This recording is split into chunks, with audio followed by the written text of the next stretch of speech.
Ah bon? Vous avez compris? Oui, oui, j'éteins. Bonjour, bonjour les amis. Je viens de souffler les 3 bougies de ODD au déjà dimanche. ODD au déjà dimanche commence donc pour la 3e année, tous les dimanches soirs à 19 h.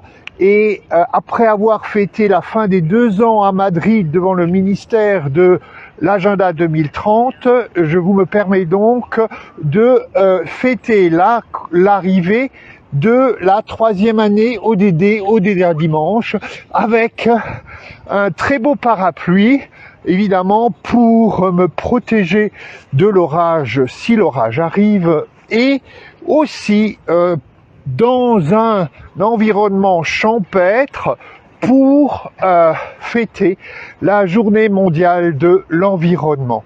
Alors voilà, on est parti pour une 3e année d'ODD au déjà dimanche, et ce dimanche soir, je me permets de vous parler, comme toujours, de ce qui va se passer cette semaine au niveau de l'agenda 2030, et évidemment de notre campagne pour que la première ministre, Madame Elisabeth Borne, se mobilise non seulement pour une planification écologique, mais aussi pour la planification de l'agenda 2030. Avant cela, je vous dirais que on a fêté cette semaine la journée mondiale du vélo.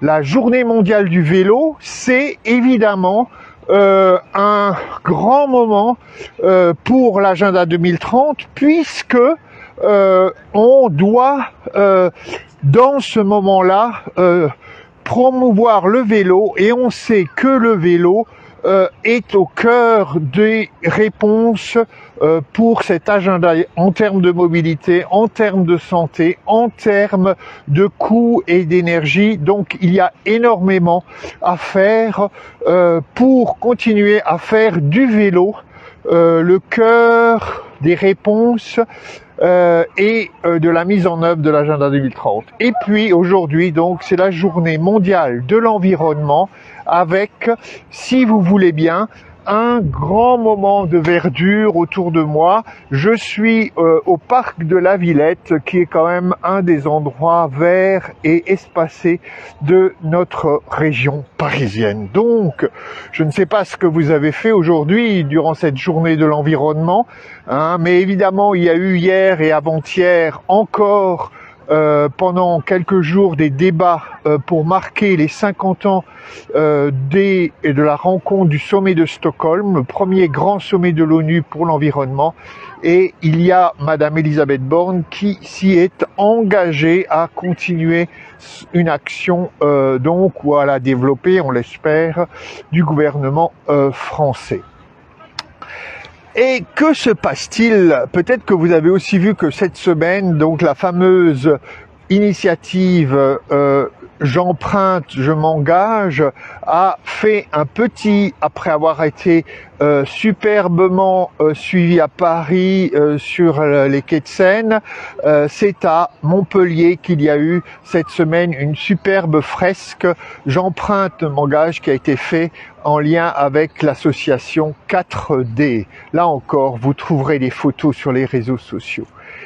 Et puis, on entre dans un moment un peu particulier, je vous en dirai quelques mots, cette semaine, avec petit à petit donc l'approche du fameux sommet des ODD.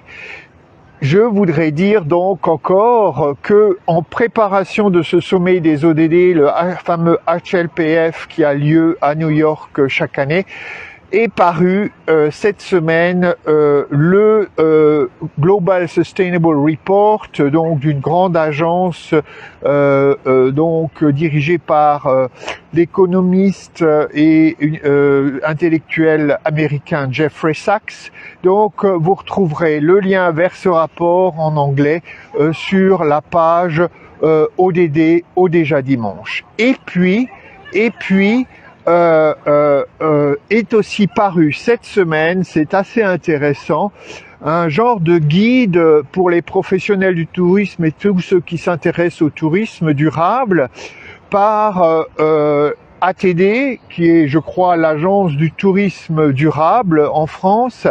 Et vous pourrez aussi, par la page ODD au déjà dimanche, accéder à ce guide qui fait une lecture ODD par ODD des solutions de tourisme, et c'est un enjeu important évidemment à un moment donné où on sait que le tourisme reprend, je dirais, à fond la caisse. Donc comment faire pour qu'après la pandémie on passe d'un tourisme de consommation et un tourisme de pollution à un tourisme durable? Peut-être que ce guide nous donne quelques billes. Il y a aussi eu, et vous le savez, j'en parle souvent, une superbe interview de Fabienne Pompé publiée ou republiée par la web radio ODD du collège de l'Académie Nancy-Metz, le collège Vincent Van Gogh. Bravo à eux, vous retrouverez ça aussi sur les réseaux sociaux. D'autres mobilisations toujours de l'agence pour la promotion des ODD. Et puis, donc, cette semaine, je dirais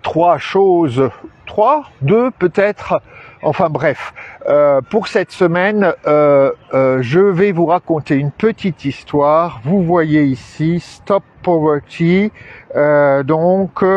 pour un monde qui ne laisse personne de côté, et tous les ODD qui entourent la main de Stop Poverty.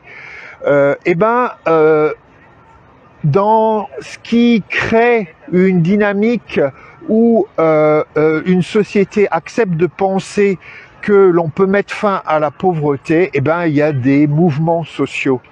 Comme quand une société a accepté de penser qu'on pouvait mettre fin à l'esclavage, c'était pas évident dès le début, ou une société, un monde qui pense qu'on peut mettre fin aux états d'apartheid.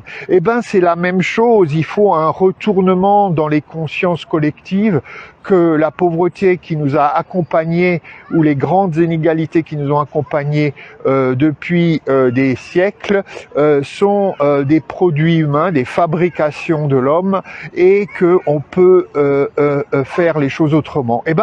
Dans ce processus, évidemment, l'agenda 2030 crée un moment de rupture, puisque avec l'ODD 1 et l'objectif central du préambule sur la pauvreté, on affirme qu'on peut mettre fin à la pauvreté. Et cette affirmation, elle vient évidemment de courants qui viennent du monde entier. Vous savez bien que Nelson Mandela a participé de ces courants, par exemple en affirmant en soutenant la campagne Make Poverty History, mais aussi Martin Luther King avec The Poor People's Campaign au moment des campagnes pour les droits civils, que Gandhi a aussi fortement mobiliser le peuple indien autour de la question de la lutte contre la pauvreté. Et en Europe et en France, Joseph Brzezinski a été à l'initiateur d'un grand rassemblement défenseur des droits de l'homme dans la lutte contre la pauvreté le 17 octobre 1987, et en 1992, les Nations Unies ont reconnu qu'on pouvait nommer cette ambition de mettre fin à la pauvreté, en acceptant aussi de faire du 17 octobre la journée internationale pour l'élimination de la pauvreté. Et ça date de 1992. Alors est-ce que vous faites un petit calcul dans votre tête? 1992, aujourd'hui on est en 2022, on est 30 ans après ce moment, je dirais, séminal, ce moment où on met une graine dans le sol. Et donc, c'est moment de revoir un peu toute cette histoire et de prendre en considération effectivement qu'entre 1992 et maintenant, on a osé mettre en 2015, dans l'agenda 2030, la fin de la pauvreté comme une ambition collective. Et pour repenser à tout cela, eh ben, ce jeudi 9 juin, il va y avoir au Conseil économique, social et environnemental de France une grande table ronde autour des 30 ans de la Journée internationale pour l'élimination de la pauvreté de l'ONU. Et il y a déjà sur un site d'ATD Quart Monde, sur d'autres sites, des liens pour suivre cette matinée, soit en ligne, soit même en présentiel, si vous voulez aller au Conseil économique, social et environnemental. Peut-être qu'il reste de la place, je crois que 150 personnes peuvent se joindre aux premiers invités. Donc, et on peut la suivre en ligne évidemment, je reposterai tout ça sur ODD, déjà dimanche, mais pour rentrer dans l'histoire de l'ODD1 et de la clé de l'agenda 2030, hein, vous le savez dans le préambule, c'est inscrit, vous pouvez suivre ce moment au Comité économique, social et environnemental jeudi matin. Je rajouterai que dans la fin de la semaine, aussi le 9 et le 10, la Fonda, hein, qui a publié le jeu Faire Ensemble 2030, eh ben, continue à nous mobiliser, à nous faire réfléchir sur la façon dont on peut faire ensemble. Et c'est un grand challenge. Et moi, j'aurais envie de leur dire, on peut encore aller beaucoup plus loin dans ce challenge de faire ensemble, parce que c'est souvent quand même des milieux privilégiés qui font ensemble, hein. Évidemment, donc des CSP++, des personnes qui ont beaucoup passé leur temps ou leurs fesses sur des bancs d'école et d'université, mais on a encore tout un chemin à faire pour faire ensemble avec d'autres, des quartiers populaires ou encore plus marginalisés dans la société. Donc le faire ensemble est, avec l'ODD 17, un grand défi de l'agenda 2030, et la Fonda vous propose d'y travailler donc avec l'université du faire ensemble dans quelques jours. Et puis pour terminer, évidemment, hein, dimanche prochain, on est appelé à voter en France, et donc continuer à interpeller les candidats autour de vous et leur dire allez vous rentrer à l'Assemblée nationale en demandant au futur gouvernement post-élection de faire de Madame Elisabeth Borne ou du premier ou de la première ministre qui la remplacera la transformation, passons de la planification écologique à la planification agenda 2030 sous la responsabilité de la première ou du premier ministre. Voilà, j'ai tout dit.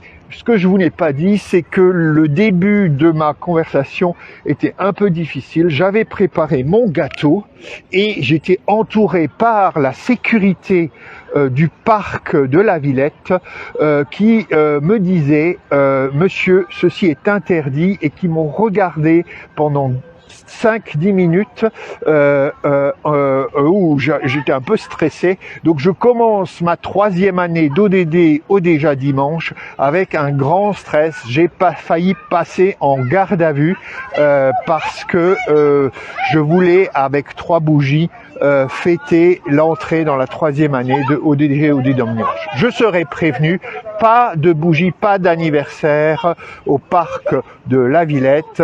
À très bientôt, très bonne semaine, prenez soin de vous, et j'espère que vous suivrez avec moi toute cette 3e année. Je vous en remercie et à bientôt. Ciao ciao, bonne semaine, et voilà, continuez à vous mobiliser pour les ODD. Bah alors, j'arrive pas à appuyer sur le bouton terminer, c'est un nouveau téléphone.